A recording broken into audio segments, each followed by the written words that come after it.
അപ്പോൾ പ്രിയപ്പെട്ട പ്രേക്ഷകരെ, വാർത്തകൾ ഇന്നും നങ്കൂരമിടുന്നത് വിഴിഞ്ഞത്ത് തന്നെയാണ്. അതടക്കമുള്ള വാർത്തകൾ തലക്കെട്ടുകൾ പ്രേക്ഷകർ കണ്ടു. ഒരുപാട് പ്രിയപ്പെട്ട പ്രേക്ഷകർ ഗുഡ് ആഫ്റ്റർനൂൺ പറയുന്നു. അപ്പോൾ എല്ലാവർക്കും ഒരു നല്ല ദിവസം ആശംസിക്കുന്നു. ആദ്യ വാർത്തയിലേക്കാണ്. വികസനത്തിന്റെ വിസിൽ മുഴക്കം, വിവാദങ്ങൾ.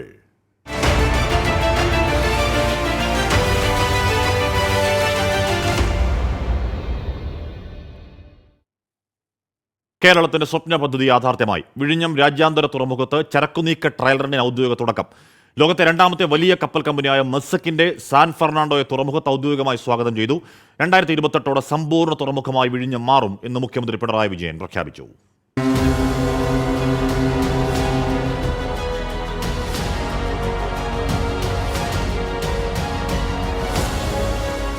കേരളത്തിന്റെ പതിറ്റാണ്ടുകളായുള്ള കാത്തിരിപ്പാണ് അവസാനിച്ചത്.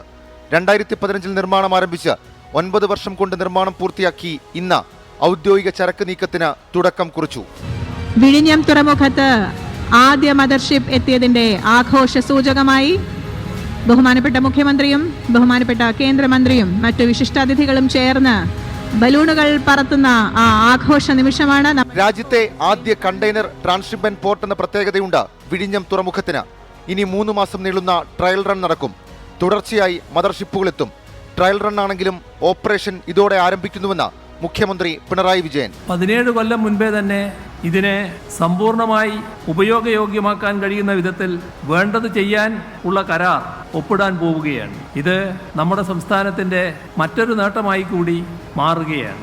സാൻ ഫെർണാണ്ടോ കപ്പലിലെ കണ്ടെയ്നറുകൾ വിഴിഞ്ഞം തുറമുഖത്തിറക്കി ഫീഡർ ഷിപ്പുകളിൽ മറ്റിടങ്ങളിലേക്ക് കൊണ്ടുപോകും. തുറമുഖം പ്രവർത്തിക്കുന്നതിനാവശ്യമായ ക്രെയിനുകൾ, മറൈൻ ഓപ്പറേഷൻ യൂണിറ്റ്, പുലിമുട്ട്, കണ്ടെയ്നർ ബർത്ത്, കണ്ടെയ്നർ യാർഡ് തുടങ്ങിയ മുഴുവൻ സൗകര്യങ്ങളും പൂർത്തിയായിട്ടുണ്ട്. ഇന്ത്യയിലെ ആദ്യത്തെ മദർ പോർട്ട് എന്ന പ്രത്യേകതയാൽ വിഴിഞ്ഞം രാജ്യത്തിനും കേരളത്തിനും വലിയ നേട്ടമുണ്ടാക്കും. വിഴിഞ്ഞം തുറമുഖം മറ്റൊരു നാഴികക്കല്ലുകൂടി പിന്നിട്ടിരിക്കുകയാണ്. മദർഷിപ്പുകൾക്ക് യഥേഷ്ടം വിഴിഞ്ഞത്തേക്ക് എത്താൻ കഴിയുമെന്ന് ലോകത്തിന് ബോധ്യപ്പെട്ടു. 2028 ഈ തുറമുഖം പൂർണ്ണ സജ്ജമാവുകയും ചെയ്യും. അതിനുള്ള തുടക്കമാണ് ഇന്ന് വിഴിഞ്ഞത്ത് നടന്നത്. Cameraman VS രാഹുലിനൊപ്പം S Vijayakumar, team 24. Sukumaran ചോദിക്കുകയാണ്, ഹാഷ്മി കുഞ്ഞൊന്ന് അവകാശവാദം 3 അച്ഛന്മാർ രംഗത്ത്, ഇതങ്ങനെ ശരിയാവും, ആരാണ് യഥാർത്ഥ അച്ഛൻ എന്ന് ചോദിക്കുകയാണ്. എന്ന് പറഞ്ഞാൽ അതിനെ ആ രീതിയിലല്ല കാണേണ്ടത്. വികസനം എന്ന് പറയുന്നത് സർക്കാരുകളുടെ തുടർച്ചയാണ്. രാഷ്ട്രീയമായി അത് ഞങ്ങളുടെ കുഞ്ഞ് എന്ന് പറയുമെങ്കിലും അതൊരു വികസനം, ഒരു തുടർച്ചയാണ്. ഇപ്പോൾ തുടക്കം മുതൽ കെ കരുണാകരൻ, MB രാഘവൻ മുതൽ EK നായനാർ, AK ആന്റണി മുതൽ ഇങ്ങോട്ട് നോക്കിയാൽ എല്ലാ സർക്കാരുകൾക്കും അതിൻ്റേതായ കൃത്യമായ പങ്കുണ്ട്. അപ്പം എല്ലാവരും അതിൻ്റെ ക്രെഡിറ്റിന് അവകാശപ്പെട്ടവരാണ്. ഏറ്റവും പ്രധാനം നമ്മൾ പൊതുജനം അവകാശപ്പെട്ടവരാണ്. വിഴിഞ്ഞം തുറമുഖത്തിന്റെ പിതൃത്വത്തെ ചൊല്ലിയുള്ള രാഷ്ട്രീയ വിവാദങ്ങൾ ഒഴിയുന്നേയില്ല. പദ്ധതി ഇടതു സർക്കാരിന്റെ കുഞ്ഞ് എന്ന് മന്ത്രി VN വാസവൻ പറയുന്നു. തുറമുഖത്തിന്റെ ചരിത്രം മായ്ക്കാനാണ് LDF സർക്കാർ ശ്രമിക്കുന്നതെന്ന് ചാണ്ടിയുമ്മൻ പറഞ്ഞു. ട്രയൽ റൺ പരിപാടിയിൽ പ്രതിപക്ഷ നേതാവിനെ മാറ്റി നിർത്തിയത് പ്രതിഷേധാർഹമെന്ന് UDF കൺവീനർ MM ഹസൻ കുറ്റപ്പെടുത്തി. ട്രയൽ റൺ ഉദ്ഘാടന വേദിയിലും വിഴിഞ്ഞത്തിന്റെ പിതാവിനെ ചൊല്ലി അവകാശവാദം മുറുകുകയാണ്. കോൺഗ്രസ് നേതാക്കളുടെ വിമർശനങ്ങൾ തള്ളി വിഴിഞ്ഞം ഇടത് സർക്കാരിന്റെ കുഞ്ഞെന്ന മന്ത്രി VN വാസവൻ. ഒരു ഗവൺമെന്റിന്റെ ഇച്ഛാശക്തി എന്തെന്ന് ഒന്നും രണ്ടും പിണറായി സർക്കാർ ഈ വിഴിഞ്ഞത്തിലൂടെ ലോകത്തിന് കാട്ടിക്കൊടുത്തിരിക്കുന്നു എന്ന അഭിമാനകരമായ മുഹൂർത്തമാണ് ഞാൻ ഇവിടെ സൂചിപ്പിക്കുന്നത്. തുറമുഖത്തിന് ഉമ്മൻചാണ്ടിയുടെ പേരിട്ടാലും ഇല്ലെങ്കിലും ജനങ്ങളുടെ മനസ്സിൽ പേരെഴുതി കഴിഞ്ഞുമെന്ന ചാണ്ടി ഉമ്മൻ. ആരെങ്കിലും കോൺട്രിബ്യൂഷൻ മായ്ച്ചു കളയാൻ ശ്രമിച്ചാൽ, അതിനെ ചരിത്ര നിഷേധം നടത്തി ഇല്ലായ്മ ചെയ്യാൻ ശ്രമിച്ചാൽ അംഗീകരിക്കാൻ സാധിക്കത്തില്ല. വിഴിഞ്ഞം പദ്ധതി ഉമ്മൻചാണ്ടിയുടെ കുഞ്ഞെന്ന് ആവർത്തിച്ച മുൻ മന്ത്രി K ബാബു. അപ്പൊ ഇതിനകത്തൊരു തർക്കത്തിന്റെ കാര്യമൊന്നുമില്ല. ഇത് UDFന്റെ കുഞ്ഞാണ്, ശ്രീ ഉമ്മൻചാണ്ടിയുടെ കുഞ്ഞാണ്. യാഥാർത്ഥ്യമായത് ഉമ്മൻചാണ്ടിയുടെ വിഷൻ എന്ന MM ഹസൻ. വിഴിഞ്ഞം തുറമുഖ പദ്ധതി എന്ന് പറയുന്നത് ശ്രീ ഉമ്മൻചാണ്ടിയുടെ ബേബിയാണ്. അതേസമയം അന്നും ഇന്നും എന്നും ഉമ്മൻചാണ്ടി ശരിയായിരുന്നുവെന്നും വിഴിഞ്ഞം യാഥാർത്ഥ്യമാകുമ്പോൾ സന്തോഷവും സങ്കടവും ഉണ്ടെന്നും മറിയാമ്മ ഉമ്മൻ പ്രതികരിച്ചു. 24 തിരുവനന്തപുരം. ശ്രീരാജ് കാലിക്കറ്റ് ചേരുന്നു. ശരിക്കും ആർക്കാണ് വിഴിഞ്ഞം പോർട്ട് ക്രെഡിറ്റ് കൊടുക്കുന്നത്? ജനങ്ങൾക്കല്ലേ? ഉറപ്പായും ജനങ്ങൾക്ക് തന്നെയാണ് എന്ന് പറഞ്ഞാൽ നമ്മുടെ നികുതി പണമൊക്കെയാണല്ലോ ഇത്. അപ്പം എന്തായാലും അതിൽ രാഷ്ട്രീയ അവകാശവാദങ്ങൾക്കിടയിൽ കേരളത്തിൻ്റെ ഏറ്റവും വലിയ വികസന സ്വപ്നം യാഥാർത്ഥ്യമായി എന്ന സന്തോഷ ദിവസങ്ങൾ കൂടിയാണ്. അത് മറക്കണ്ട. എന്തായാലും പ്രൗഢഗംഭീരമായ ചടങ്ങിലായിരുന്നു വിഴിഞ്ഞം തുറമുഖത്തിന്റെ ട്രയൽ റൺ ഉദ്ഘാടനം. വിഴിഞ്ഞം തുറമുഖത്തെക്കുറിച്ചുള്ള അവകാശവാദങ്ങൾ മുഖ്യമന്ത്രിയും കേന്ദ്രമന്ത്രിയും പ്രതിപക്ഷത്തിനു വേണ്ടി സ്ഥലം MLAയും ചടങ്ങിൽ ഉന്നയിച്ചു. ഉമ്മൻചാണ്ടി സർക്കാരിനെ കുറിച്ച് മുഖ്യമന്ത്രി മൗനം പാലിച്ചതും മൻമോഹൻ സിംഗ് സർക്കാരിനെ വിമർശിച്ചതും ശ്രദ്ധേയമായി. വിഴിഞ്ഞം അന്താരാഷ്ട്ര തുറമുഖത്ത് രാവിലെ 10:30 എത്തിയ മുഖ്യമന്ത്രി കണ്ടെയ്നർ ബർത്തിൽ മദർഷിപ്പ് സാൻ ഫെർണാണ്ടോയ്ക്ക് സ്വീകരണം നൽകി. കേന്ദ്ര ഷിപ്പിംഗ് മന്ത്രി സർബാനന്ദ സോനോവാൾ, തുറമുഖ അധികൃതർ, സർക്കാർ പ്രതിനിധികൾ തുടങ്ങിയവരും മുഖ്യമന്ത്രിക്കൊപ്പം ഉണ്ടായിരുന്നു. 11 മണിയോടെ ആരംഭിച്ച ഔദ്യോഗിക ചടങ്ങിൽ മുഖ്യമന്ത്രി ട്രയൽ റണ്ണിന് തുടക്കം കുറിച്ചു.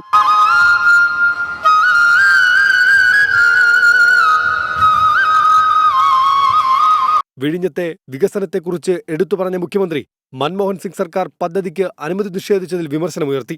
ഉമ്മൻചാണ്ടി സർക്കാരിന്റെ ഇടപെടലുകളെക്കുറിച്ച് പരാമർശം ഉണ്ടായില്ല. മൻമോഹൻ സിംഗ് നേതൃത്വം കൊടുക്കുന്ന സർക്കാരായിരുന്നു.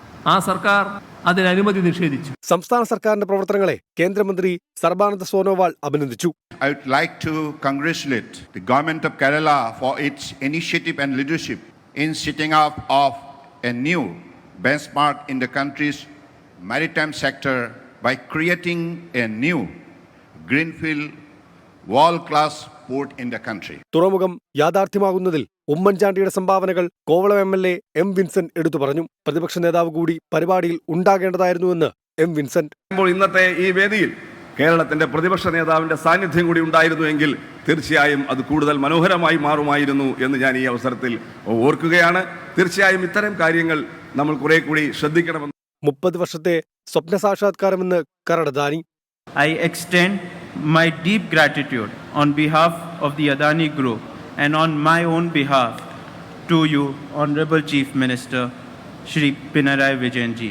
രാഷ്ട്രീയ സാമൂഹ്യ രംഗത്തെ നിരവധി പ്രമുഖർ ചടങ്ങിൽ പങ്കെടുത്തു. വിഴിഞ്ഞം നിവാസികളും അതിഥികളായി.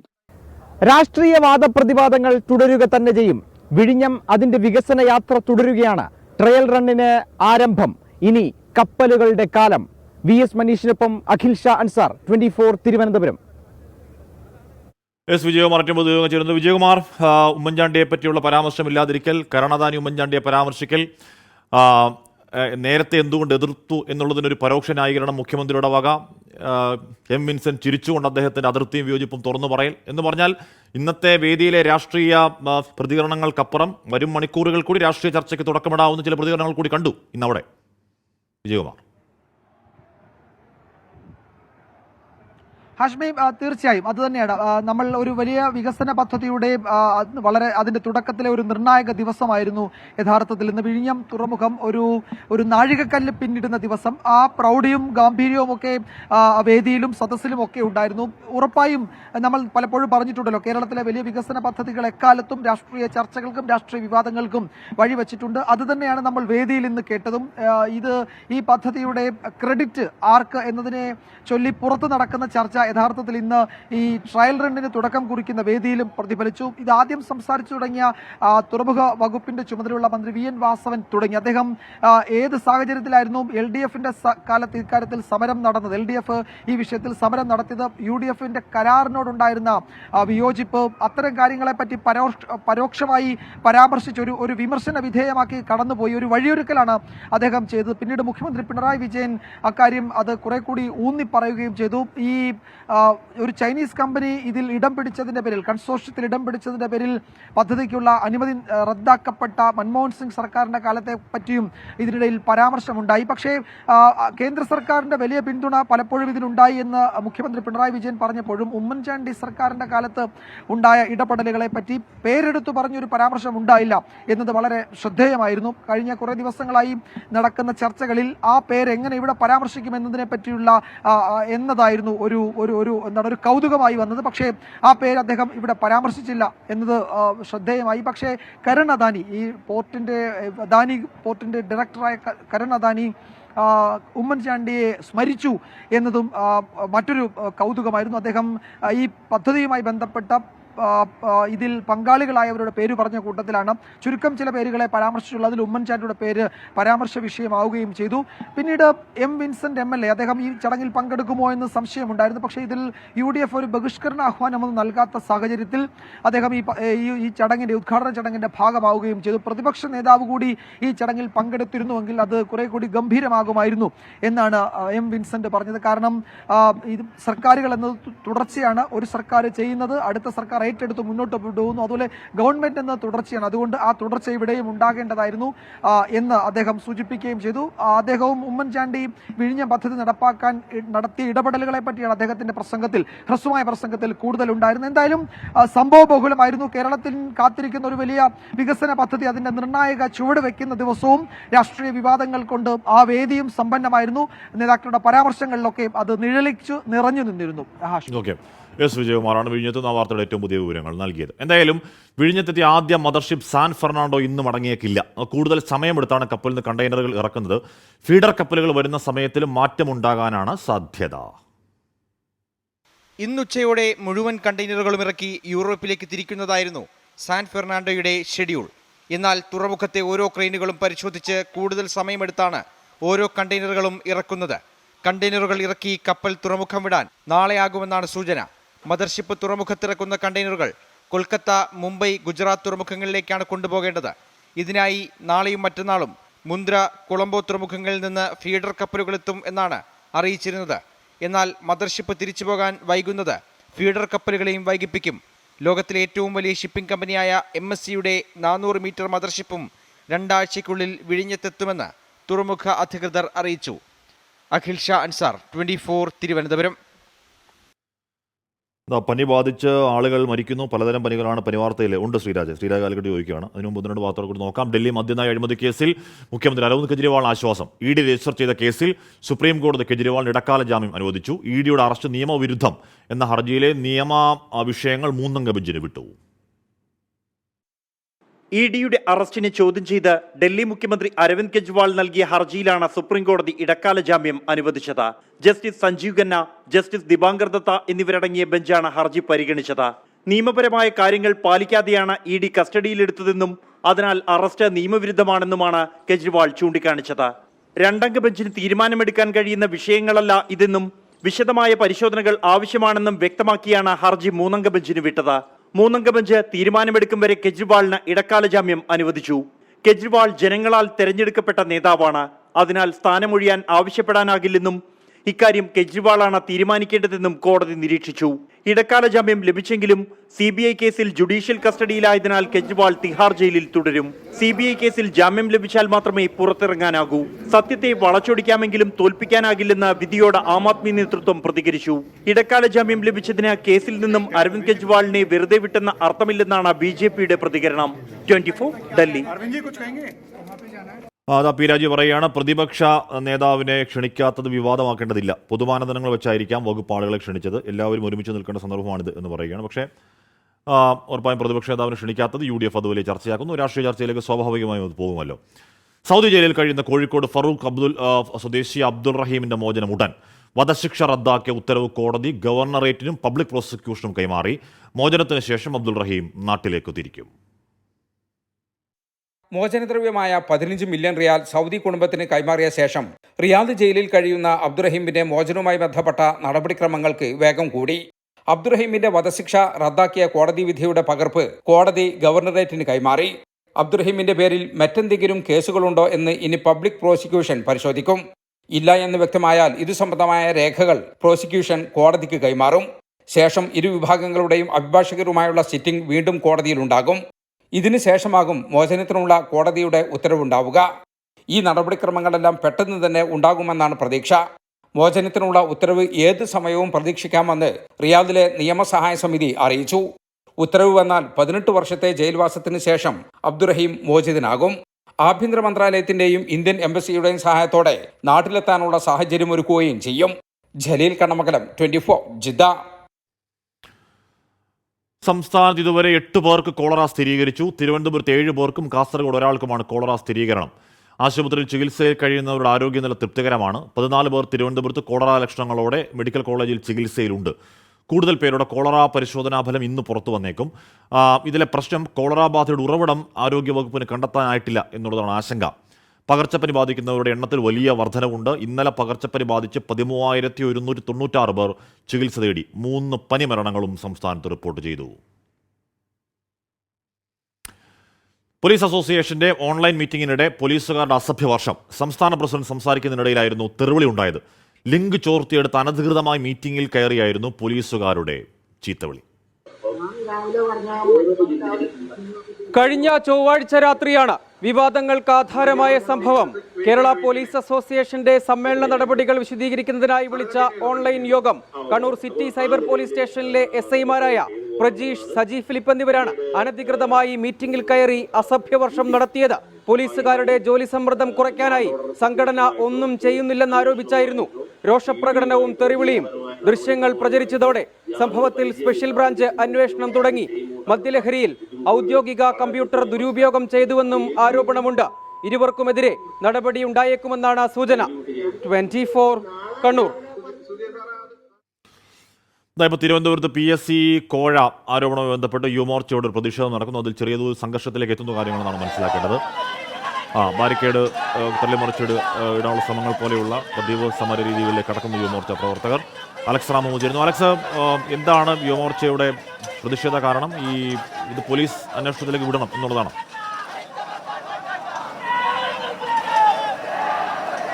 ഹാഷ്മി, ഈ PSC അംഗത്വ നിയമനവുമായി ബന്ധപ്പെട്ട അംഗത്വ നിയമനത്തിന് കോഴ വാങ്ങിയതുമായി ബന്ധപ്പെട്ട് ആ വിഷയം അത് BJP വലിയ രീതിയിൽ ആ വിഷയം ഒരു പ്രക്ഷോഭ സമരമായി ഏറ്റെടുക്കുമെന്ന് നേരത്തെ തന്നെ കെ സുരേന്ദ്രൻ പറഞ്ഞിരുന്നതാണ്. യുവമോർച്ചയും BJPയും ആ വിഷയം സമരമായി തന്നെ ഏറ്റെടുക്കും. അവർ പറയുന്നത് അതിൽ പാർട്ടി അന്വേഷണമല്ല വേണ്ടത് എന്നാണ് BJPയുടെ യുവമോർച്ചയുടെ നിലപാട്. അത് പാർട്ടിയുടെ ആഭ്യന്തര പ്രശ്നമല്ല. PSC ഒരു ഭരണഘടനാ സ്ഥാപനമാണ്. അവിടെ ഒരു അംഗത്വത്തെ നിയമിക്കുന്നതുമായി ബന്ധപ്പെട്ട് ഉയർന്ന പരാതി, ആ നിയമനക്കോഴ ആരോപണം അത് അന്വേഷിക്കേണ്ടത് പോലീസാണ്. സമഗ്രമായ അന്വേഷണം അതുമായി ബന്ധപ്പെട്ട് പ്രഖ്യാപിക്കാൻ സർക്കാർ തയ്യാറാകണം, മുഖ്യമന്ത്രി തയ്യാറാകണം എന്നുള്ളതാണ് യുവമോർച്ചയുടെയും BJPയുടെയും ആവശ്യം. ആ ആവശ്യം മുന്നോട്ട് വെച്ചാണ് PSCയുടെ ആസ്ഥാനത്തേക്ക് യുവമോർച്ച ഇന്ന് ഈ സമരം നടത്തുന്നത്, ഈ പ്രതിഷേധ മാർച്ച് നടത്തുന്നത്. അല്പം മുമ്പാണ് പുളിമൂട് നിന്ന് ഈ സമരം ആരംഭിച്ചത്. യുവമോർച്ചയുടെ സംസ്ഥാന അധ്യക്ഷൻ പ്രഫുൽ കൃഷ്ണൻ ഈ മാർച്ചിന് നേതൃത്വം നൽകുന്നുണ്ട്. പോലീസ് ഇത് 4ാം തവണയാണ് ഈ മാർച്ചിന് നേരെ ജലപീരങ്കി പ്രയോഗിച്ചത്. പ്രവർത്തകർ മാർച്ച് ഇവിടേക്ക് എത്തി ആദ്യഘട്ടത്തിൽ തന്നെ ആസ്ഥാനത്തിന് മുന്നിൽ PSC ആസ്ഥാനത്തിന് മുന്നിൽ ഈ മാർച്ച് തടയുന്നതിന് വേണ്ടി പോലീസ് സ്ഥാപിച്ച ബാരിക്കേഡ് തള്ളി മാറ്റാനും അത് മറിച്ചിടാനുള്ള ശ്രമമാണ് യുവമോർച്ച പ്രവർത്തകരുടെ ഭാഗത്തു നിന്നുണ്ടായത്. തുടർന്ന് പോലീസ് ജലപീരങ്കി പ്രയോഗിക്കുകയായിരുന്നു. 4 തവണ പോലീസ് ജലപീരങ്കി പ്രയോഗിച്ചിട്ടുണ്ട്. അതിന്റെ തൊട്ടടുത്തുള്ള വഴിയിൽ, അതായത് ബാരിക്കേഡിന് തൊട്ടടുത്തുകൂടി PSC ആസ്ഥാനത്തേക്ക് അതിനകത്തേക്ക് പോകുന്ന ആളുകൾക്കും അതുപോലെ ജീവനക്കാർക്ക് പ്രവേശിക്കുന്നതിനായി പോലീസ് ചെറിയൊരു വഴി ബാക്കി വെച്ചിരുന്നു. ആ വഴിയിലൂടെ അകത്തു കയറാൻ പ്രവർത്തകർ ശ്രമിക്കുകയാണ്. പോലീസ് അതിനെ തടഞ്ഞിട്ടുണ്ട്. അവിടെ പോലീസുമായി ഉന്തും തള്ളും വാക്കേറ്റവും നടക്കുന്നതാണ് ഈ ദൃശ്യങ്ങളിൽ കാണുന്നത്. ഹാഷ്മിദിൽ ഏറ്റവും പ്രധാനപ്പെട്ട കാര്യം, വലിയ സമരം യുവമോർച്ച പ്രവർത്തകർ ഈ PSC വിഷയത്തിൽ ഏറ്റെടുക്കും എന്നുള്ളതാണ് പ്രഫുൽ കൃഷ്ണൻ കഴിഞ്ഞ ദിവസം പറഞ്ഞിട്ടുള്ളത്. കാരണം നേരത്തെ തന്നെ PSCയുമായി ബന്ധപ്പെട്ട് നടന്ന PSCയുടെ പോലീസ് റാങ്ക് ലിസ്റ്റ് ഒക്കെ പറഞ്ഞാണ് ഉദാഹരിച്ചാണ് അവർ രംഗത്തുള്ളത്. യൂണിവേഴ്സിറ്റി കോളേജിലെ നേരത്തെ കത്തിക്കുത്ത് കേസിൽ ഉൾപ്പെട്ട പ്രതികൾ അവർ ഈ PSC റാങ്ക് ലിസ്റ്റിൽ ഉൾപ്പെട്ട വിവരം ഒക്കെ പറഞ്ഞാണ് യുവമോർച്ച പ്രവർത്തകർ ഈ സമരം കൊഴുപ്പിക്കുന്നത്. അത് മാത്രമല്ല BJPക്ക് വലിയ തോതിൽ ലോക്സഭാ തെരഞ്ഞെടുപ്പിൽ മുന്നേറ്റം ഉണ്ടാക്കാനായി ജനകീയ വിഷയങ്ങളിൽ ഇടപെടുന്നത് BJPയാണ് എന്നൊരു പ്രതീതി സൃഷ്ടിക്കാനും പാർട്ടി ലക്ഷ്യമിടുന്നുണ്ട്. സംസ്ഥാനമൊട്ടാകെ ഈ സമരം ഒന്ന് നടത്തുന്നുവെന്ന് വേണം മനസ്സിലാക്കാൻ. ജില്ലാ കേന്ദ്രങ്ങളിൽ PSCയുടെ ജില്ലാ കേന്ദ്രങ്ങളിലേക്ക് യുവമോർച്ച ഇന്ന് മാർച്ച് നടത്തുന്നുണ്ടെന്നതാണ് ഏറ്റവും പ്രധാനപ്പെട്ട കാര്യം. ചെറിയ തോതിൽ സംഘർഷം വന്ന ചില പ്രവർത്തകർ ഈ മതിൽ ചാടിക്കടക്കുന്ന ഒരു ശ്രമമാണ് അവരുടെ ഭാഗത്ത് നടത്തുന്നത്. പോലീസ് അതിനെ തടയുന്നുണ്ട്. പോലീസിന്റെ കയ്യിൽ ലാത്തി അടക്കമുള്ളവ പോലീസ് കയ്യിൽ കരുതിയിട്ടുമുണ്ട്. എന്താണെങ്കിലും അത്തരമൊരു അറ്റാക്കിങ്ങിലേക്ക് പോലീസ് കഴിഞ്ഞിട്ടുള്ളത്. ഇപ്പോൾ ലാത്തി പ്രയോഗിക്കുന്ന ആ മതിൽ ചാടിക്കടക്കാൻ ശ്രമിച്ച പ്രവർത്തകർക്ക് നേരെ പോലീസ് ലാത്തി പ്രയോഗിക്കുന്നുണ്ട്. ആ പ്രവർത്തകരെ തല്ലി താഴെ ഇറക്കുന്നുള്ള ഒരു ശ്രമം പോലീസിന്റെ ഭാഗത്ത് നിന്ന് നടത്തുന്നുണ്ട്. പ്രവർത്തകർ പിന്തിരിച്ചു പോകാൻ തയ്യാറാകുന്നില്ല. പ്രവർത്തകർ പോലീസിന് നേരെ ഒരു വാക്കേറ്റം ഉണ്ടാകുന്നു, മുദ്രാവാക്യം വിളിക്കുന്നു, അവരെ ഒരു വാഗ്വാദത്തിന് ക്ഷണിക്കുന്നു തുടങ്ങിയ കാര്യങ്ങൾ നടക്കുന്നു ഇവിടെ എന്നുള്ളതാണ്. പോലീസിന്റെ ബാരിക്കേഡ്, പോലീസിന്റെ കയ്യിലെ തന്നെ ഷീൽഡുകൾ അവർ പിടിച്ചു വാങ്ങി വലിച്ചെറിയുന്നതും കാണുന്നുണ്ട്. ബാരിക്കേഡിന് മുകളിലേക്ക് ചില പ്രവർത്തകർ കയറുന്നു. ഇതിൽ ഏറ്റവും പ്രധാനപ്പെട്ട ഒരു കാര്യം, ഈ സമരം അത് ലൈം ലൈറ്റിൽ നിർത്തുക എന്നുള്ളതാണ് BJP ഉദ്ദേശിക്കുന്നത് ഹാഷ്മി എന്നുള്ളതാണ് ഏറ്റവും പ്രധാനപ്പെട്ട കാര്യം. അടിയന്തരമായി തന്നെ സർക്കാർ ഇതിൽ അന്വേഷണം പ്രഖ്യാപിച്ചില്ല എങ്കിൽ വലിയ അത് സംസ്ഥാനവ്യാപകമായി സമരമാക്കി മാറ്റാൻ BJPയും BJPയുടെ പോഷക സംഘടനകളും മുന്നോട്ടുന്നു എന്നുള്ളതാണ് ഏറ്റവും പ്രധാനപ്പെട്ട കാര്യം. അവർ ആ അർത്ഥത്തിൽ ആ സമരം ഏറ്റെടുക്കുമെന്ന് നേരത്തെ പ്രഖ്യാപിച്ചിരുന്നതുമാണ്. അവർ പറയുന്നത് ഈ കോഴിക്കോട്ടെ ഈ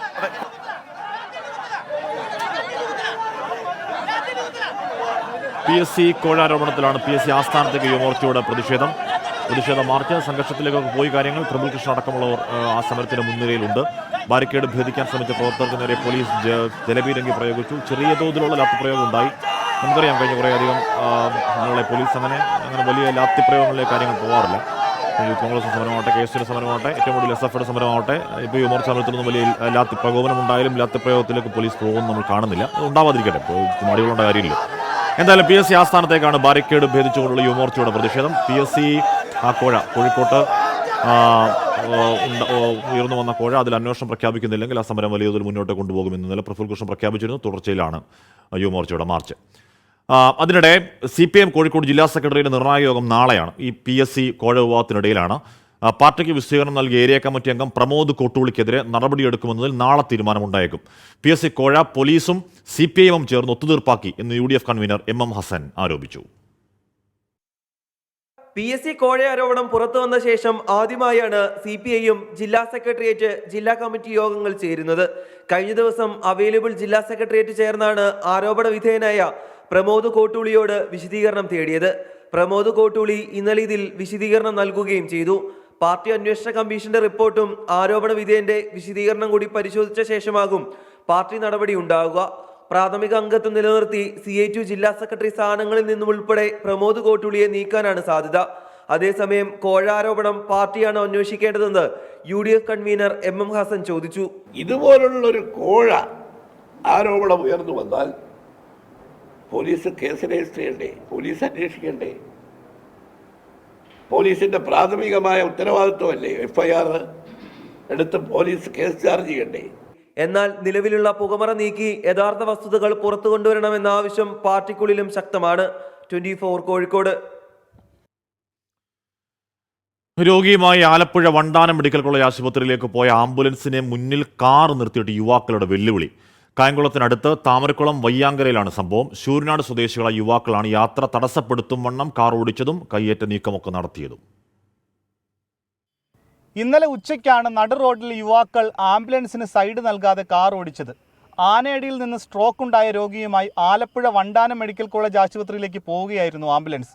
ശൂരനാട് നിന്ന് മെത്ത വിൽക്കാൻ കാറിൽ പോയ യുവാക്കളാണ് മാർഗതടസ്സമുണ്ടാക്കിയത്. ആംബുലൻസിന് സൈഡ് കൊടുക്കാതെ കുറേ ദൂരം കാർ ഓടിച്ച് അഭ്യാസ പ്രകടനം നടത്തി. വയ്യാങ്കരയിലെത്തിയപ്പോൾ കാർ വട്ടമിട്ട് ആംബുലൻസ് തടഞ്ഞ് ഡ്രൈവർ വിഷ്ണുവിനെ കയ്യേറ്റം ചെയ്തു.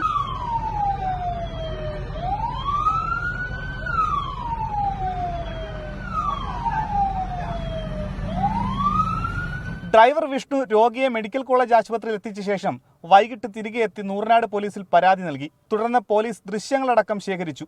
ഒറ്റപ്പെട്ട പ്രദേശമായതിനാൽ ആളുകൾ അധികം ഇവിടെ ഉണ്ടായിരുന്നില്ല. എന്നാൽ പരാതി പിൻവലിച്ചു എന്നും ഒത്തുതീർപ്പാക്കിയെന്നും നൂറനാട് പോലീസ് അറിയിച്ചു. 24 ആലപ്പുഴ.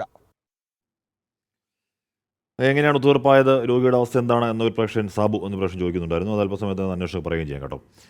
നേപ്പാളിൽ പ്രളയം. മണ്ണിടിച്ചിലിൽ 2 ബസ്സുകൾ ഒലിച്ചുപോയി. 7 ഇന്ത്യക്കാർ മരിച്ചു എന്നാണ് റിപ്പോർട്ട്. അസമിലും പ്രളയക്കെടുതി രൂക്ഷമാണ്. വിവിധ ജില്ലകളിലായി 14 ലക്ഷത്തോളം പേർ ദുരിതബാധിതരാണ്. നേപ്പാളിലെ മദൻ ആശ്രിത് ഹൈവേയിൽ പുലർച്ചെ 3:30ഓടെയാണ് അപകടം. മണ്ണിടിച്ചിലുണ്ടായതിനെ തുടർന്നാണ് ബസ്സുകൾ ഒഴുക്കിൽപ്പെട്ടത്. 2 ബസ്സുകളിലായി ഡ്രൈവർമാരടക്കം 63 പേരുണ്ടായിരുന്നുവെന്നാണ് വിവരം. 7 ഇന്ത്യക്കാർ മരിച്ചതായും റിപ്പോർട്ടുകളുണ്ട്. കനത്ത മഴയും തൃശൂലി നദി കരകവിഞ്ഞൊഴുകുന്നതും രക്ഷാപ്രവർത്തനത്തിന് തടസ്സം സൃഷ്ടിക്കുന്നുണ്ട്. അപകടം ഏറെ ദുഃഖകരമെന്നും കാണാതായവരെ എത്രയും വേഗം കണ്ടെത്താനും രക്ഷാപ്രവർത്തനം ഊർജിതമാക്കാനും നിർദ്ദേശം നൽകിയതായും നേപ്പാൾ പ്രധാനമന്ത്രി പുഷ്പകമാൽ ദഹൽ വ്യക്തമാക്കി. കാഠ്മണ്ഡുവിൽ നിന്ന് ഭരത്പൂർ, ചിത്വാൻ എന്നിവിടങ്ങളിലേക്കുള്ള മുഴുവൻ വിമാന സർവീസുകളും റദ്ദാക്കി. അസമിലും പ്രളയക്കെടുതി തുടരുന്നു. 14 ലക്ഷത്തോളം പേർ ഇപ്പോഴും ദുരിതത്തിലാണ്. കച്ചാർ, ബാർപേട്ട, കാംരൂപ്, ഗോലാഘട്ട് തുടങ്ങി 26 ജില്ലകളിൽ വെള്ളക്കെട്ടുണ്ട്. വടക്കുകിഴക്കൻ സംസ്ഥാനങ്ങളിൽ അടുത്ത 2 ദിവസത്തേക്ക് ശക്തമായ മഴയുണ്ടാകുമെന്നാണ് കാലാവസ്ഥാ നിരീക്ഷണ കേന്ദ്രത്തിന്റെ മുന്നറിയിപ്പ്. 24 ഡൽഹി. ഇവിടെയും കാര്യങ്ങൾ മോശമല്ല. ഇടവിട്ട് പെയ്ത മഴയിൽ സംസ്ഥാനത്ത് വിവിധയിടങ്ങളിൽ നാശമുണ്ട്. മലപ്പുറം വാഴയൂരിൽ ഇടിമിന്നലിൽ വീട് തകർന്നു. കോഴിക്കോട് കല്ലാച്ചി വാണിമേൽ റോഡിൽ മരം കടപുഴകി വീണ് ഗതാഗതം തടസ്സപ്പെട്ടു. ഇന്ന് പുലർച്ചെയുണ്ടായ ഇടിമിന്നലിലാണ് വാഴയൂർ സ്വദേശി ഗിരിജയുടെ വീടിന് കേടുപാട് സംഭവിച്ചത്. വീടിന്റെ ജനൽ, വാതിൽ എന്നിവ തകർന്നു. വീടിന് സമീപത്തുള്ള മരത്തിന്റെ വേരുകളും ഇടിമിന്നലേറ്റു പിളർന്നു. ആർക്കും പരുക്കില്ല.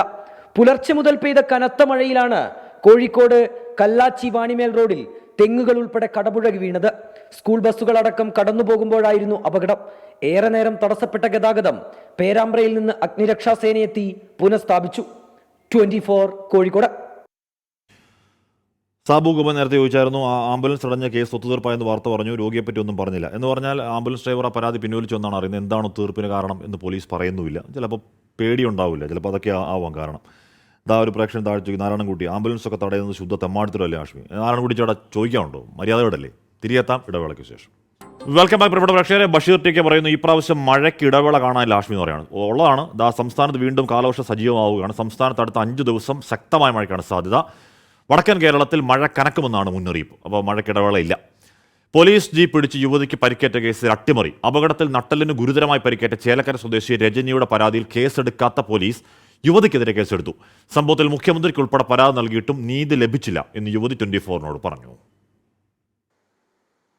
250 രൂപ ദിവസക്കൂലിക്ക് ബേക്കറിയിൽ പണിയെടുക്കാൻ ആദ്യ ദിനം പോകുന്നതിനിടയിലാണ് ഒറ്റപ്പാലം CI സഞ്ചരിച്ച ജീപ്പ് രജനിയെയും സുഹൃത്ത് സുജയെയും കുളപ്പുള്ളിയിൽ വെച്ച് ഇടിച്ചു തെറിപ്പിക്കുന്നത്. കുളപ്പുള്ളി മെറ്റലിൻ്റെ ഭാഗത്ത് എത്തിയപ്പോൾ വലതുവശത്തേക്കുള്ള റോഡിലേക്ക് ഇൻഡിക്കേറ്ററും കൈകൊണ്ട് സിഗ്നലൊക്കെ കാണിച്ച് ഞങ്ങൾ റോഡ് മുറിഞ്ഞ് കടന്നു. മുക്കാൽ ഭാഗം വരെ എത്തിയപ്പോഴേക്കും അവർ ബസ് സ്റ്റോപ്പിൻ്റെ അപ്പുറത്തു നിന്നുള്ള വണ്ടീനെ കണ്ടത്. ഓവർ സ്പീഡിൽ പോലീസിൻ്റെ വണ്ടി ഓവർ സ്പീഡിൽ ഇങ്ങോട്ട് വന്നിട്ട് ബാക്കിലേക്ക് ഇങ്ങോട്ട് ഇടിച്ച് തെറിപ്പിക്കുകയുണ്ടായി. രജനിക്ക് നട്ടെല്ലിനും തലയ്ക്കും ഗുരുതരമായി പരിക്കേറ്റു. പരാതിയില്ലെന്ന് എഴുതി നൽകണമെന്നും ചികിത്സാ ചിലവ് വഹിക്കാമെന്നും CI ഫർഷാദും ഡ്രൈവറും ഉറപ്പു നൽകി. എന്നാൽ ചികിത്സാ ചിലവ് പോലും നൽകാതെ പോലീസ് ഉദ്യോഗസ്ഥർ മുങ്ങി. നഷ്ടപരിഹാരം ആവശ്യപ്പെട്ടതോടെ ജീപ്പിന്റെ ലൈറ്റുകൾക്ക് കേടുപാട് വരുത്തിയെന്ന് പറഞ്ഞ് യുവതികളുടെ പേരിൽ കേസെടുത്തു. അപ്പോൾ അവർ പറഞ്ഞു, അവരെ ചിലവൊക്കെ ഞങ്ങൾ എടുക്കാതെ കാരണം കൊണ്ട് കേസിനൊന്നും പോണ്ട പറഞ്ഞിട്ട് നിന്നു. 2 മണിക്കൂറോളം അവിടെ നിന്നിട്ട് അവളേനെ വിളിച്ചിട്ട് ചോദ്യം ചെയ്തിട്ട് എൻ്റെ സുഹൃത്തിൻ്റെ പേരിൽ അവർ തിരിച്ച് കേസെടുത്തു. അവരുടെ ഹെഡ്ലൈറ്റും ഇൻഡിക്കേറ്ററൊക്കെ ഇടിച്ച് തെറിപ്പിച്ചു പറഞ്ഞിട്ട് കേസെടുത്തിട്ട് അവർ പോയി. പിന്നെ ബില്ല് കെട്ടേണ്ട സമയത്ത് പറഞ്ഞാൽ അവർ മുഴുവൻ കെട്ടില്ല, അതിനുള്ള സൂക്കടൊന്നും ഇല്ല എന്നൊക്കെ പറഞ്ഞിട്ട് അവർ പിന്നെ പോവുകയാണ് അവിടെ നിന്ന് ചെയ്തത്. സ്കൂട്ടറിൽ സഞ്ചരിച്ച തങ്ങളെ പോലീസ് ഉദ്യോഗസ്ഥർ ഇടിച്ചു വീഴ്ത്തിയെന്ന് കാട്ടി യുവതികൾ പരാതി നൽകിയിട്ടും ഷൊർണൂർ പോലീസ് പരാതി സ്വീകരിച്ചില്ല. മുഖ്യമന്ത്രിയുടെ ഇടപെടൽ ആവശ്യപ്പെട്ടും പരാതി നൽകി. ഒരു നടപടിയും ഉണ്ടായില്ലെന്ന് നിറകണ്ണുകളോടെ രജനി പറയുന്നു. 24 തൃശൂർ. അങ്ങേയറ്റ അനീതിയാണ്. അക്രമം കാണിക്കേണ്ടത് പാവങ്ങളോടല്ല, ആരോടും കാണിച്ചുകൂടാത്തതാണ്. ഇതിപ്പോൾ യുവതി ഇടിച്ചിട്ട് എന്ന് പറഞ്ഞാൽ അധ്വാനം ജീവിക്കുന്നവരാണ്. ഇടിച്ചിട്ട് നട്ടലും പരിക്കുണ്ടാക്കി ജീപ്പിന് കേടുപാട് പറ്റുന്നൊരു കേസെടുക്കാൻ പറഞ്ഞാൽ ഏത് കഷ്ടമാണെന്ന്.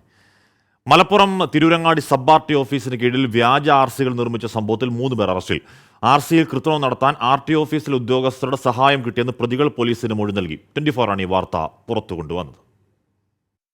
വ്യാജ RC നിർമ്മാണത്തിലെ പ്രധാന കണ്ണിയായ പരപ്പനങ്ങാടി ഉള്ളണം സ്വദേശി കരുവാടത്ത് നിസാർ, മിനി സിവിൽ സ്റ്റേഷന് സമീപത്തെ ഓൺലൈൻ സർവീസ് ഷോപ്പ് ഉടമ നഈം, പരപ്പനങ്ങാടി ചെട്ടിപ്പടി ഫൈജാസ് എന്നിവരെയാണ് തിരൂരങ്ങാടി പോലീസ് അറസ്റ്റ് ചെയ്തത്.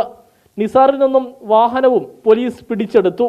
ഇയാളുടെ മൊഴി പ്രകാരമാണ് നഈമിനെയും ഫൈജാസിനെയും അറസ്റ്റ് ചെയ്തത്.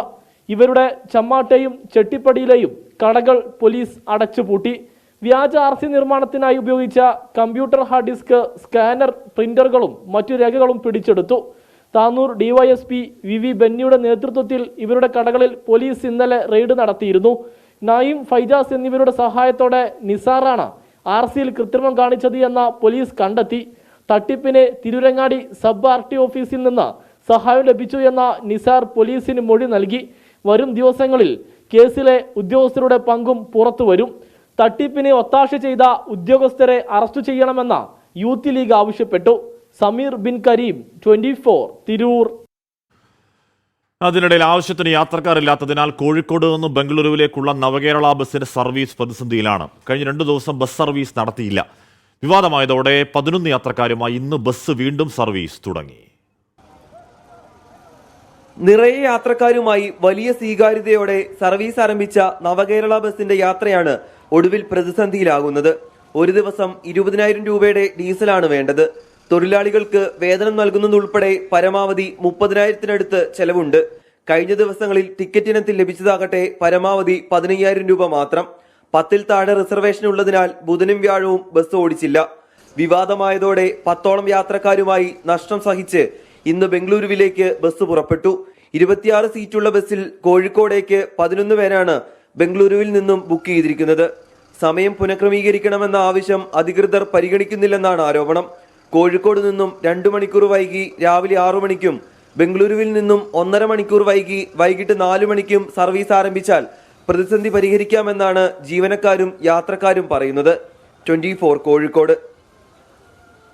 ലില്ലി ചോളിൽ ചോദിക്കുന്നു, ഒരു രോഗിയെ വഹിച്ചുകൊണ്ടുള്ള ജീവൻ മരണ ഓട്ടത്തിലുള്ള ആംബുലൻസിനെ തടയാൻ മാത്രമുള്ള സ്വബോധമേ ഉള്ളോ കേരളത്തിലെ യുവത്വത്തിന്? സ്വന്തം ബന്ധുക്കളെങ്കിൽ അങ്ങനെ ചെയ്യുമോ എന്ന് ചോദിക്കുന്നു. സ്വമേധയാ കേസെടുക്കണമായിരുന്നു എന്ന് പറയുന്ന ഒട്ടനവധി പേരുണ്ട്. എന്തായാലും ആ ദൃശ്യങ്ങൾ ഉണ്ടാക്കുന്ന രോഷം, ചെറുതല്ലാത്ത രോഷം ആർക്കും ഉണ്ടാക്കും. അഗ്നിവീർ പദ്ധതിയിൽ സുപ്രധാന തീരുമാനവുമായി ആഭ്യന്തര മന്ത്രാലയം. അർദ്ധ സൈനിക വിഭാഗങ്ങളിൽ അഗ്നിവീറിന് സംവരണം നൽകും. സൈനിക സേവനത്തിൽ നിന്ന് വിരമിക്കുന്ന അഗ്നിവീറുകൾക്ക് CISF-ലും BSF-ലും 10% സംവരണമാണ് നൽകുക. ഇവർക്ക് ശാരീരിക ക്ഷമതാ പരിശോധനയിൽ ഇളവ് കിട്ടും. CISF-ഉം BSF-ഉം സംവരണം ഉടൻ നടപ്പാക്കും. അഗ്നിവീർ പദ്ധതിക്കെതിരെ ഇന്ത്യ സഖ്യത്തിന്റെ വിമർശനം തുടരുന്നതിനിടയിലാണ് ആ പരിഷ്കരണ നടപടികൾ.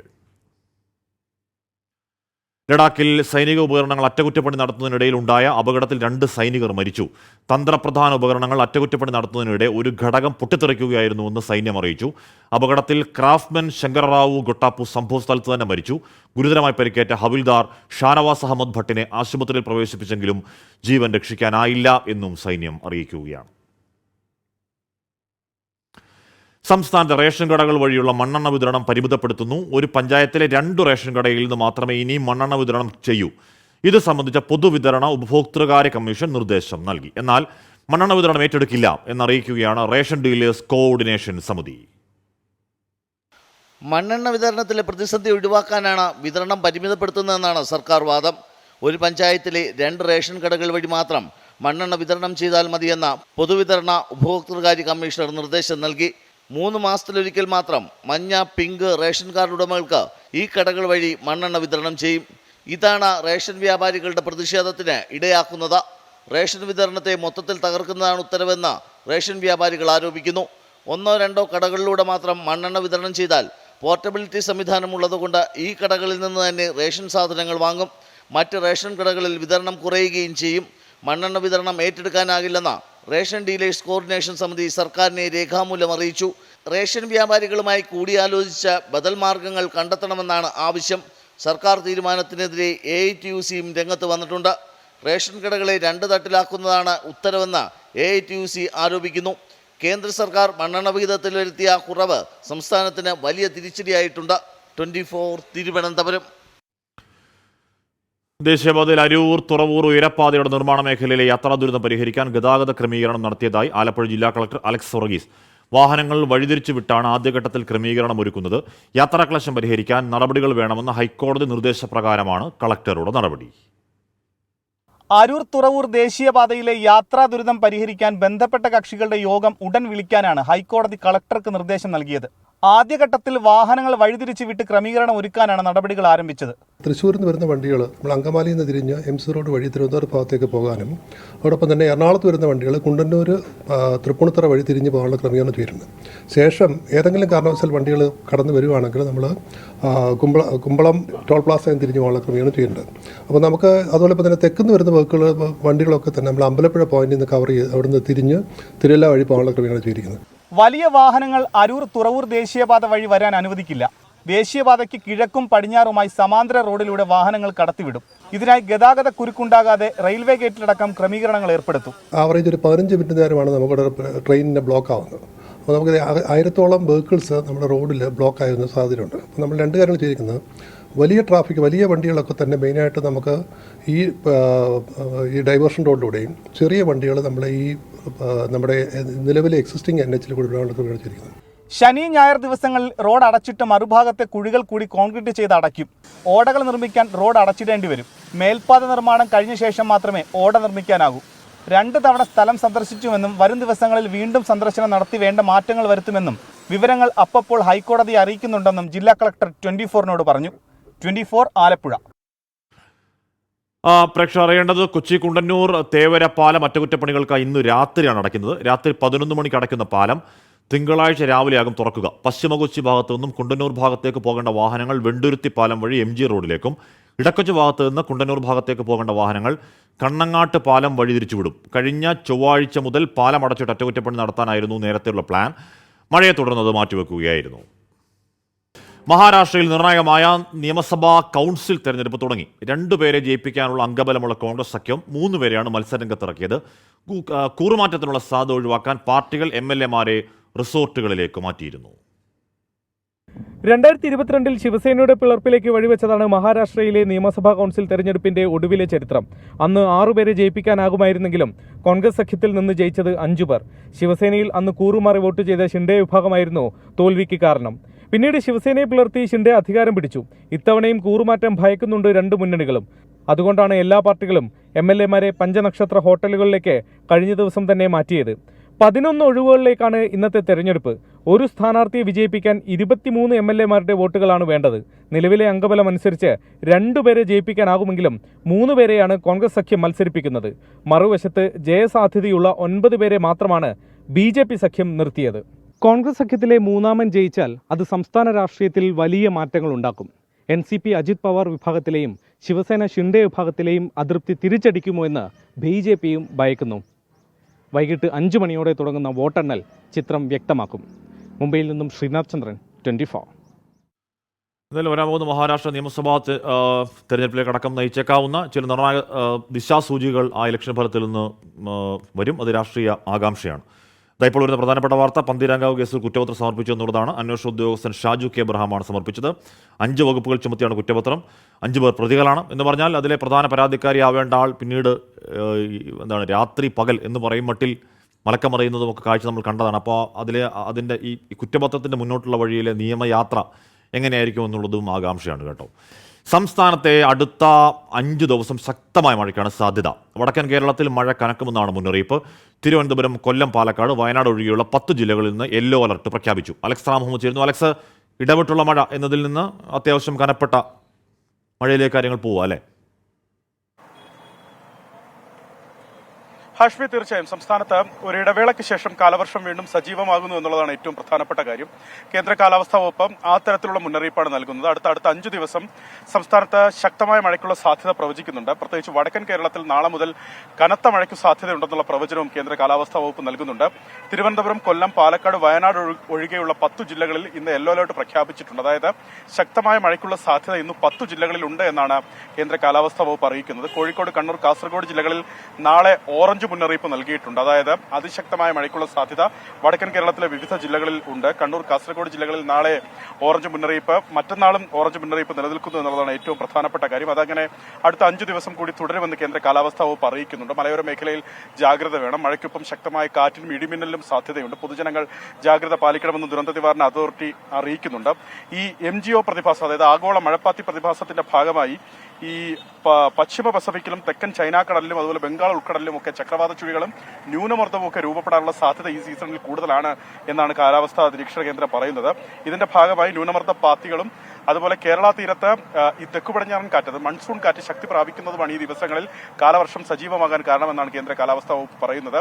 എന്നാണെങ്കിലും ജാഗ്രത വേണം. അടുത്ത ദിവസങ്ങളിൽ മഴ തുടരും. ഒപ്പം തീരത്തും കർശനമായ ജാഗ്രത വേണം. കേരള, കർണാടക, ലക്ഷദ്വീപ് തീരങ്ങളിൽ മത്സ്യബന്ധനത്തിന് വിലക്ക് ഏർപ്പെടുത്തിയിട്ടുണ്ട്. കാരണം കടലിൽ ശക്തമായ കാറ്റ്, മണിക്കൂറിൽ പരമാവധി 55 കിലോമീറ്റർ വരെയൊക്കെ വേഗതയിൽ വീശിയടിച്ചേക്കാവുന്ന കാറ്റിനും കടൽ പ്രക്ഷുബ്ധമാകാനും സാധ്യതയുണ്ട്. കേരള, കർണാടക, ലക്ഷദ്വീപ് തീരങ്ങളിൽ മത്സ്യബന്ധനത്തിന് ഏർപ്പെടുത്തിയ വിലക്ക് അത് മത്സ്യത്തൊഴിലാളികൾ പാലിക്കണമെന്നുള്ളതാണ് ഏറ്റവും പ്രധാനം. അതുപോലെ കേരള തീരത്തും തമിഴ്നാട് തീരത്തും ഉയർന്ന തിരമാലയ്ക്കും കടലേറ്റത്തിനും സാധ്യത നിലനിൽക്കുന്നുണ്ട്. മത്സ്യത്തൊഴിലാളികളും തീരദേശവാസികളും ജാഗ്രത പാലിക്കണമെന്ന് ദേശീയ സമുദ്രസ്ഥിതി പഠന ഗവേഷണ കേന്ദ്രവും അറിയിക്കുന്നുണ്ട്. ഹാഷ്മി. ഓക്കെ, അലക്സ് റാം മുഹമ്മദാണ് ആ വാർത്തയുടെ വിവരങ്ങൾ നൽകിയത്. പെരുമഴ പെയ്യും എന്നാണ് കേട്ടോ അതിൻ്റെ രത്ന ചുരുക്കം. കർണാടക മുൻ മന്ത്രി ബി നാഗേന്ദ്ര ED കസ്റ്റഡിയിൽ. വാൽമീകി കോർപ്പറേഷൻ അഴിമതി കേസിലാണ് ചോദ്യം ചെയ്യുന്നതിനായി ബെല്ലാരിയിൽ നിന്നുള്ള കോൺഗ്രസ് MLA ആയ ബി നാഗേന്ദ്ര ED കസ്റ്റഡിയിലെടുത്തത്. ഇന്നലെ നാഗേന്ദ്രയുടെ വീട്ടിലും സ്ഥാപനങ്ങളും ED പരിശോധന നടത്തിയിരുന്നു. പട്ടികവർഗ വിഭാഗങ്ങൾക്കുള്ള സർക്കാർ ഫണ്ട് വാൽമീകി കോർപ്പറേഷൻ വഴി തിരിമറി നടത്തിയെന്നാണ് കേസ്. 187 കോടി രൂപയോളം കോർപ്പറേഷൻ അക്കൗണ്ടിൽ നിന്നും വക മാറ്റി എന്നാണ് കണ്ടെത്തൽ. ഹാത്രസ് ദുരന്തത്തിൽ അന്വേഷണം ആവശ്യപ്പെട്ടുള്ള പൊതുതാൽപര്യ ഹർജിയിൽ ഹർജിക്കാരനോട് ഹൈക്കോടതിയെ സമീപിക്കാൻ സുപ്രീം കോടതി നിർദ്ദേശം. അസ്വസ്ഥത ഉണ്ടാക്കുന്ന സംഭവമാണ് ഉണ്ടായതെന്ന് ചീഫ് ജസ്റ്റിസ് DY ചന്ദ്രചൂഡ് ചൂണ്ടിക്കാട്ടി. വിഷയത്തിൽ സുപ്രീം കോടതി ഇടപെടണം എന്ന ആവശ്യത്തിൽ ചീഫ് ജസ്റ്റിസ് വിസമ്മതം അറിയിച്ചു. ഈ വിഷയം പരിശോധിക്കാൻ ഹൈക്കോടതി സജ്ജമാണെന്നും സുപ്രീം കോടതി അറിയിച്ചു. വിരമിച്ച സുപ്രീം കോടതി ജഡ്ജിയുടെ മേൽനോട്ടത്തിൽ അന്വേഷണം ആവശ്യപ്പെട്ടായിരുന്നു ഹർജി. Vigilance director TK Vinod Kumar സ്വയം വിരമിക്കുന്നു. വോളണ്ടറി റിട്ടയർമെന്റിന് സർക്കാർ അനുമതി നൽകിയുള്ള ഉത്തരവ് പുറത്തിറങ്ങി. ഷഫീദ് റാവുത്തർ ചേരുന്നു. ഷഫീദ്, ആ സ്വയം വിരമിക്കലിന്റെ പശ്ചാത്തലം എന്താണ്? കശ്മീർ അമേരിക്കയിൽ ജോലിക്ക് പോകാനാണ് നിലവിലത്തെ ഇപ്പോഴത്തെ ജോലി ഉപേക്ഷിച്ചതാണ് ഏറ്റവും പ്രധാനപ്പെട്ട കാര്യം. Vigilance director T K Vinod Kumar സ്വയം വിരമിച്ചു. വിനോദ് കുമാർ നൽകിയ VRS അപേക്ഷ സർക്കാർ ഇപ്പോൾ അംഗീകരിച്ചിട്ടുണ്ട്. സർവീസ് കാലാവധി ഇനിയും ബാക്കി നിൽക്കെയാണ് സ്വയം വിരമിച്ചത്. അമേരിക്കയിലെ നോർത്ത് കരോലിന സർവകലാശാലയിലെ പ്രൊഫസറായാണ് അദ്ദേഹത്തിന് നിയമനം ലഭിച്ചത്. നേരത്തെ അവധി അപേക്ഷ നൽകിയെങ്കിലും കേന്ദ്ര സർക്കാർ അംഗീകരിച്ചില്ല. ഇതോടെയാണ് സ്വയം വിരമിക്കാൻ തീരുമാനിച്ചത്. ടി കെ വിനോദ് കുമാർ ഒഴിയുമ്പോൾ ബെബ്കോ MD യോഗേഷ് ഗുപ്തയ്ക്ക് DGP ആയി സ്ഥാനക്കയറ്റം ലഭിക്കും. ഹഷ്മി. ഓക്കെ, അമേരിക്കയിലൊന്നും ഉന്നത ജോലിക്കാണ്. ഇപ്പോൾ സാൻ ഫെർണാണ്ടോയിലെ safety manager captain GN Hari Akhil ഷായോടൊപ്പം ചേരുന്നുണ്ട്. അഖിൽ, ചോദിക്കൂ.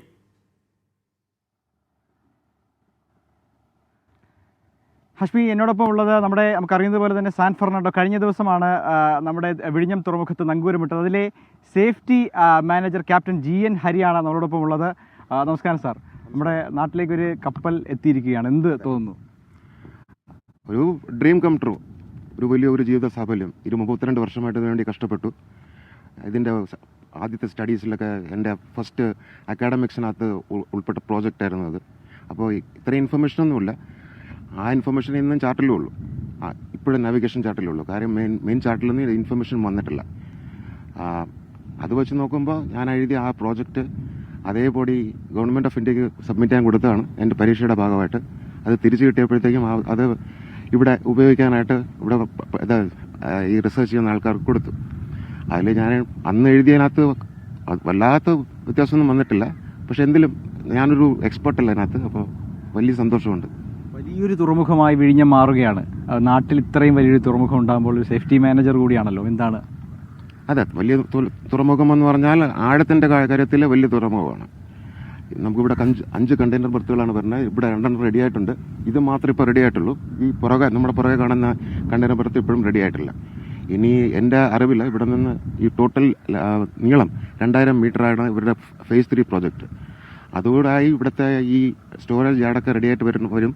പിന്നെ ഈ കാണുന്ന യാർഡിൽ നമുക്ക് കണ്ടെയ്നർ മൂവ് ചെയ്യാനുള്ള ഫെസിലിറ്റിയും സ്റ്റാക്ക് ചെയ്യാനുള്ള ഫെസിലിറ്റിയും ഒക്കെ എല്ലാം റെഡി ആയി കഴിഞ്ഞാൽ ഒരു gateway for the container transhipment അല്ലെങ്കിൽ gateway of containers to India എന്നാക്കാം.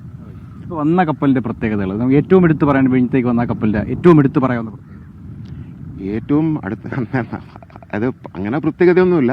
എല്ലാ കണ്ടെയ്നർ ഷിപ്പും ഏകദേശം ഒരുപോലെയാണ്. ഇത് 300 മീറ്റർ നീളമുണ്ട്, 50 മീറ്ററോളം വൈഡാണ്. അപ്പോൾ ഇതിനകത്ത് നമ്മൾ കാണുന്ന പോലെ നമുക്ക് 9700 കണ്ടെയ്നർ കയറ്റാം. ശരിക്കും എൻ്റെ കൺസ്ട്രക്ഷൻ വെച്ചിട്ട് 10,000 മേളിലാണ്. അത് ഇതിൻ്റെ കണ്ടെയ്നറിൻ്റെ കേവുഭാരം കുറച്ചിരിക്കുന്നതിന് വേറൊരു ടെക്നിക്കൽ റീസൺ ഉണ്ട്. കാര്യം അതിനിടയ്ക്ക് എമിഷൻ റിക്വയർമെൻറ്റ്സ് ഒക്കെ മാറിയപ്പോൾ അവിടെ ഒരു സ്ട്രക്ചർ വന്നു. അങ്ങനെയൊക്കെ വന്നപ്പോഴത്തേക്കുണ്ടായ ഒരു റിഡക്ഷനാണ്. ഇതിപ്പോൾ അടുത്ത വർഷം ഈ സമയത്ത് സാൻ ഫെർണാണ്ടോ ഇവിടെ വരികയാണെങ്കിൽ ഈ സാൻ ഫെർണാണ്ടോ പൊക്കം കുറച്ചുകൂടെ കൂടും. മലയാളികൾക്ക് ഒരു ആകാംക്ഷയാണ്, സാറിൻ്റെ നാടും വീടും ഒക്കെ എങ്ങനെയാണ്, കുടുംബമൊക്കെ എങ്ങനെയാണ്? അത് ഞാൻ തിരുവനന്തപുരത്ത് ജനിച്ച് തിരുവനന്തപുരത്ത് പഠിച്ച് ഗവൺമെൻറ് ആർട്സ് കോളേജിലും യൂണിവേഴ്സിറ്റി കോളേജിലും ക്രൈസ്തവ സ്കൂളിൽ വിദ്യാഭ്യാസം കഴിഞ്ഞിട്ട് അത് കഴിഞ്ഞ് മർച്ചൻ്റ് നേവി ജോയിൻ ചെയ്തു. ഞാൻ 2013 ഞാൻ ക്യാപ്റ്റൻ സർട്ടിഫിക്കറ്റ് എടുത്തു. എന്നിട്ട് ഞാൻ 2003 എന്നിട്ട് 2007 ഞാൻ ക്യാപ്റ്റനായി. അത് കഴിഞ്ഞ് പിന്നെ ഒരു 9 വർഷം ക്യാപ്റ്റനായിട്ട് സെയിൽ ചെയ്തു. 17 കപ്പലിൽ ഞാൻ ക്യാപ്റ്റനായിരുന്നു. അത് കഴിഞ്ഞിട്ട് ഈ കമ്പനിയിൽ Bernhard Schulte ship management Singapore, ഞങ്ങൾക്കൊരു ഇപ്പോൾ 154 കപ്പലുണ്ട്. ഒരു ഗ്ലോബൽ പ്രസൻസ് ഉള്ളൊരു കമ്പനിയാണ്. 677 കപ്പലുണ്ട്. അതിനകത്ത് 152 നമുക്ക് സിംഗപ്പൂർ ബ്രാഞ്ചിനുള്ളത്. അതിൻ്റെ ഒരു 22 കപ്പലിൻ്റെ സേഫ്റ്റി മാനേജറായിട്ടാണ് ഞാൻ ജോലി ചെയ്യുന്നത്. ഇത്തരത്തിലാണ്, അതായത് നമ്മുടെ സേഫ്റ്റി മാനേജർ GN ഹരിയാണ് നമ്മളോടൊപ്പം ചേർന്നത്. കപ്പലിൻ്റെയും അതുപോലെ തന്നെ തുറമുഖത്തെയും അദ്ദേഹത്തിൻ്റെ അനുഭവങ്ങളൊക്കെയാണ് നമ്മളോടൊപ്പം പങ്കുവച്ചത്. ഹാഷ്മി. അപ്പോൾ ക്യാപ്റ്റൻ GN ഹരി ആ കപ്പലിലെ സാൻ ഫെർണാണ്ടോ എന്ന് നമ്മൾ ഈ ദിവസങ്ങൾ ആഘോഷിക്കപ്പെടുന്ന കപ്പലിലെ സേഫ്റ്റി മാനേജറാണ്, മലയാളിയാണ് നമ്മളോട് സംസാരിച്ചത്. വെൽക്കം പ്രിയപ്പെട്ട പക്ഷേ നമ്മൾ നേരത്തെ പറഞ്ഞു, കോഴിക്കോട് പന്തിരാങ്കാവ് ഗാർഹിക പീഡന കേസിൽ കുറ്റപത്രം സമർപ്പിച്ചു. അന്വേഷണ ഉദ്യോഗസ്ഥൻ ഷാജു കെ എബ്രഹാമാണ് കുറ്റപത്രം സമർപ്പിച്ചത്. 5 പ്രതികൾക്കെതിരെ 5 വകുപ്പുകൾ ചുമത്തിയിട്ടുമുണ്ട്. വിവരങ്ങളുമായി ദീപക് ധർമ്മടം. ദീപക്, നമുക്കറിയാം അതിനിടയിലുണ്ടായ അതിനാടകീയമായ സംഭവങ്ങൾ നമുക്കറിയാം. ഈ കുറ്റപത്രത്തിന്റെ ഏറ്റവും പുതിയ വിവരങ്ങൾ എന്താണ് ദീപക്? ഇതിൽ ഏറ്റവും പ്രധാനപ്പെട്ട കാര്യം, സംസ്ഥാനത്ത് ഏറെ വിവാദങ്ങൾക്കിടയാക്കിയ യു ടേൺ സംഭവിച്ച ഒരു കേസാണ് പന്തിരങ്കാവ് ഗാർഹിക പീഡന കേസ്. ഈ കേസിലാണ് 60 ദിവസം കൊണ്ട് തന്നെ കുറ്റപത്രം സമർപ്പിച്ചിരിക്കുന്നത്. അതായത് ഈ കേസിൽ മെയ് 12-നാണ് FIR ഇട്ടത്. FIR ഇടുന്ന സമയത്തുള്ള വിവാദങ്ങൾ ആഷ്മി ഓർക്കുന്നുണ്ടാവും. മറ്റൊരു കാര്യം, പ്രതി രാജ്യം വിട്ടുപോയ കാര്യം, അതന്ന് 24 ആയിരുന്നു ബ്രേക്ക് ചെയ്തത്. ഇപ്പോൾ ഈ കേസിൽ 5 വകുപ്പുകൾ ചുമത്തിയിരിക്കുന്നു ഇന്ത്യൻ ശിക്ഷാ നിയമത്തിലെ IPC-ൽ. അതായത് പഴയ കേസായതുകൊണ്ട് IPC പ്രകാരമാണ് സെക്ഷൻസ് 490, അതായത് 498A ആണ്, അതായത് ഗാർഹിക പീഡനം എന്നുള്ള വകുപ്പ് ചുമത്തിയിരിക്കുന്നു. അതുപോലെ തന്നെ 324, 307, 212, 494 ഈ വകുപ്പുകളിൽ ഈ മറ്റു പ്രധാന പ്രതികൾ ഒഴിച്ച്, അതായത് രാഹുലിന്റെ അമ്മയും സഹോദരിയും ഒഴിച്ചുള്ളവർക്ക് ഇതിൽ ഈ 498A വരില്ല. കാരണം അവർ ഗാർഹിക പീഡനത്തിൽ ഭാഗമായില്ല. മറ്റ് ഹാർബറിങ്ങും അതുപോലുള്ള മറ്റ് സഹായങ്ങളുമാണ് പോലീസുകാരനും സുഹൃത്ത് രാജേഷും ചെയ്തത്. എന്നാൽ ഇവരെ എല്ലാം പ്രതികളാക്കി 5 പേരെ പ്രതികളാക്കിക്കൊണ്ടാണ് ഇന്ന് JCM 3-ൽ ജുഡീഷ്യൽ ഫസ്റ്റ് ക്ലാസ് മജിസ്ട്രേറ്റ് കോടതി 3-ൽ കോഴിക്കോട് കുറ്റപത്രം സമർപ്പിച്ചിരിക്കുന്നത്. അന്വേഷണ ഉദ്യോഗസ്ഥൻ ഷാജു കെ എബ്രഹാം, അതായത് അദ്ദേഹം ഫറൂഖ് ACP ആണ്. അദ്ദേഹമാണ് ഈ കേസിൽ ആദ്യം തന്നെ ഏറ്റവും പ്രധാനപ്പെട്ട കാര്യം CIA സസ്പെൻഡ് ചെയ്യപ്പെട്ട, IPA സസ്പെൻഡ് ചെയ്യപ്പെട്ട കേസാണ്. പക്ഷേ എന്നാൽ പിന്നീട് അതിനുശേഷം ഇതിൽ ഈ പീഡനത്തിന് ഇരയായ യുവതി ഉൾപ്പെടെ ഒരു യൂട്ടേൺ അടിക്കുന്നു, കേസിൽ കൂറുമാറുന്നു, രാഹുലിനൊപ്പം ചേരുന്നു, ഹൈക്കോടതിയിൽ ഹർജി നൽകുന്നു. പക്ഷേ ഹൈക്കോടതി തന്നെ കേസന്വേഷണം തുടരാൻ വേണ്ടി നിർദ്ദേശിച്ചു. അതിന്റെ പശ്ചാത്തലത്തിലാണ് അന്വേഷണം പൂർത്തിയാക്കി ഇപ്പോൾ കുറ്റപത്രം സമർപ്പിച്ചിരിക്കുന്നത്. കാശ്മീർ. ഓക്കെ, ദീപക് ധർമ്മടമാണ് വാർത്തയുടെ വിവരങ്ങൾ നൽകിയത്. ഇത്തരം ഗാർഹിക പീഡന കേസുകളുടെ വിശ്വാസത്തെ പോലും ചോദ്യം ചെയ്തേക്കാവുന്ന രീതിയിലുള്ള ഒരു ഉൾട്ടാടിക്കൽ എന്ന് പറഞ്ഞാൽ ഒരു യൂട്ടേൺ ഈ കേസിൽ പരാതിക്കാരി നടത്തിയതാണ്. അപ്പോൾ ഈ സ്വാഭാവികമായി ഈ കേസിൻ്റെ കുറ്റപത്രത്തിന് മുന്നോട്ടുള്ള അന്വേഷണ വഴി, അതിൻ്റെ വ്യവഹാര വഴി ആകാംക്ഷയാണ്. ഇത്തവണത്തെ കേരള എഞ്ചിനീയറിംഗ് റാങ്ക് ലിസ്റ്റ് പ്രഖ്യാപിച്ചപ്പോൾ പാലാ ബ്രില്യൻ സ്റ്റഡി സെന്ററിന് മിന്നും വിജയം. ആലപ്പുഴ സ്വദേശി P ദേവാനന്ദനാണ് 1ാം റാങ്ക്. ആദ്യ 8 റാങ്കുകളിൽ 7 ബ്രില്യനിലെ വിദ്യാർത്ഥികളാണ് കരസ്ഥമാക്കിയത്. കേരള എഞ്ചിനീയറിംഗ് എൻട്രൻസ് ഫലം പുറത്തുവന്നപ്പോൾ 14 ജില്ലകളിൽ 13-യിടത്തും ഒന്നാമതെത്തിയത് പാലാ ബ്രില്യന്റിലെ വിദ്യാർത്ഥികൾ. ചങ്ങനാശ്ശേരി പ്ലാസിഡ് വിദ്യാവിഹാർ വിദ്യാർത്ഥിയായ ആലപ്പുഴ സ്വദേശി P ദേവാനന്ദന് 1ാം റാങ്ക്. മലപ്പുറം സ്വദേശി ഹാഫിസ് റഹ്മാൻ എലിക്കോട്ടിലാണ് 2ാം റാങ്ക് കരസ്ഥമാക്കിയത്. പത്തനംതിട്ട സ്വദേശി അലൻ ജോണി അനിലിന് 3ാം റാങ്കും കോട്ടയം വൈക്കം സ്വദേശി ജോർഡൻ ജോയിക്ക് 4ാം റാങ്കും. തിരുവനന്തപുരം സ്വദേശി അതുൽ PT 6ാമതും കണ്ണൂർ സ്വദേശി സൗരവ് ശ്രീനാഥ് 7ാമതുമെത്തി. തിരുവനന്തപുരം സ്വദേശിയായ പ്രത്യുഷ് P ആണ് 8ാം റാങ്ക് സ്വന്തമാക്കിയത്. SC വിഭാഗത്തിൽ ബ്രില്യന്റിലെ ധ്രുവ് സുമേഷും ST വിഭാഗത്തിൽ അഭിജിത് ലാലും 1ാം റാങ്ക് കരസ്ഥമാക്കി. ആദ്യ 50 റാങ്കിൽ ബ്രില്യന്റിലെ 38 വിദ്യാർത്ഥികളും ആദ്യ 100 റാങ്കിൽ 77 പേരും ആദ്യ 500 റാങ്കിനുള്ളിൽ 330-ലധികം വിദ്യാർത്ഥികളും ഇടം നേടി. ഇതോടെ ഈ വർഷത്തെ NEET, JEE main, JEE advanced, IISER, KEAM ഉൾപ്പെടെയുള്ള എല്ലാ പ്രവേശന പരീക്ഷകളിലും ദേശീയതലത്തിലും സംസ്ഥാനത്തും പാലാ ബ്രില്യൻ സ്റ്റഡി സെന്റർ വിജയത്തിന്റെ മറുപേരായി മാറിയിരിക്കുന്നു. 24 കോട്ടയം. ഷഫീർ മണ്ണാർക്കാട് പറയുകയാണ്, ഗൂഗിൾ വരാൻ ഇനി 5 മിനിറ്റ് കൂടി, എല്ലാവരും കൈയൊക്കെ കഴുകി വരികയായിരുന്നുള്ളൂ, കടിച്ചു വലിക്കാൻ കനത്തിൽ വല്ലതും കിട്ടിയാൽ മതിയായിരുന്നു എന്ന് പറയുകയാണ്. എന്താ 10 സെക്കൻഡിനുള്ളിൽ ഗൂഗിളിൽ വരികയാണ്. അപ്പോൾ നമ്മുടെ ഉച്ചവാർത്ത യാത്ര തൽക്കാലം പൂർണ്ണമാകുന്നു. അപ്പോൾ ഇനി ഗൂഗിളിൽ ഇവിടെ വരവാണ്. റൈഡിംഗ് റിപ്പോർട്ടർ പ്രേക്ഷകരിലേക്ക്, പൊതുജനങ്ങളിലേക്ക് നേരിട്ടിറങ്ങുന്ന വാർത്താ പങ്ക്തി. Good bye.